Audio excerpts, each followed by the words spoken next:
없었는데요. 즉 CT 촬영이 과잉 진단되고 있다는 것입니다.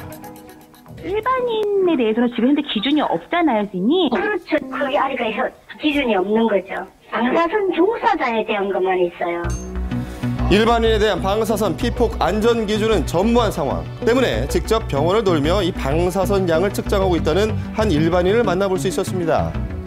직접 들고 다니시는군요. 수많은 다른 형태로서 방사능의 피폭 증상이 나타날 수 있다고 봅니다. CT를 찍어야 될지 찍지 말아야 될지에 대한 판단도 할 수 있다고 생각합니다. 병원에 가더라도 여기에 머물러 있어야 될지 피해야 될지를 판단할 수가 있는 거죠. 방사능에 오염된 일본식 재료와 비교할 때 기준으로 삼는 것이 바로 CT 촬영입니다. 그만큼 위험하다는 것인데요. 교수님은 살면서 CT 안 찍어보셨어요?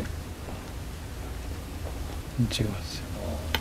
담배 피우는 것, 뭐 식사, 뭐 운동 이런 걸 고치면은 사실은 그 컨디션이 훨씬 더 달라지고 그게 저거 되거든요. 그러니까 내가 검사를 해봐서 문제가 되는 게 아니라 그 어떤 원인이 있는 것인지를 파악하고 그걸 고치려고 그걸 고치는 상에 뭐 필요한 경우라고 한다면 찍을 수도 있긴 하겠지만 그거는 뭐 마음의 안정을 위해서 찍는 거는 이상한 아주 잘못된 방법입니다. 건강검진을 했다가 건강을 위협당하는 일은 앞으로 없어야겠죠. 하루빨리 당국의 기준 마련과 규제가 이루어졌으면 합니다. 관심도 좀 챙겨야겠고요.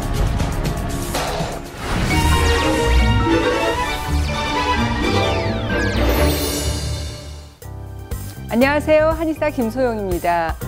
40, 50대 남성들의 사망 원인 1위가 바로 간암이라고 하죠. 대부분 간염, 지방간 이런 간 질환을 방치해서 간암으로 발전되는 경우가 참 많습니다. 그래서 오늘은 일상생활에서 지친 간에 활력을 넣어줘서 간을 건강하게 해주는 해독수를 소개해드리겠습니다. 개인 사업 시작 후에 새벽 5시부터 밤 10시까지 일한다는 변상혁 씨. 늘 만성 피로에 시달렸던 상혁 씨가 최근 생생해진 비결이 있다죠? 제 간을 지켜주는 얼룩 조리대 수입니다. 얼룩 조리대? 등산 중에 이걸 보신 분도 많으실 텐데요. 산에서 흔히 자라는 조리대, 예로부터 민간에선 간의 열을 내려주고 해독을 하기 위한 약으로 쓰였습니다. 그중에 한 종류인 얼룩 조리대. 최근 항산화 및 항염증 효과가 있다는 연구 결과가 발표되기도 했는데요.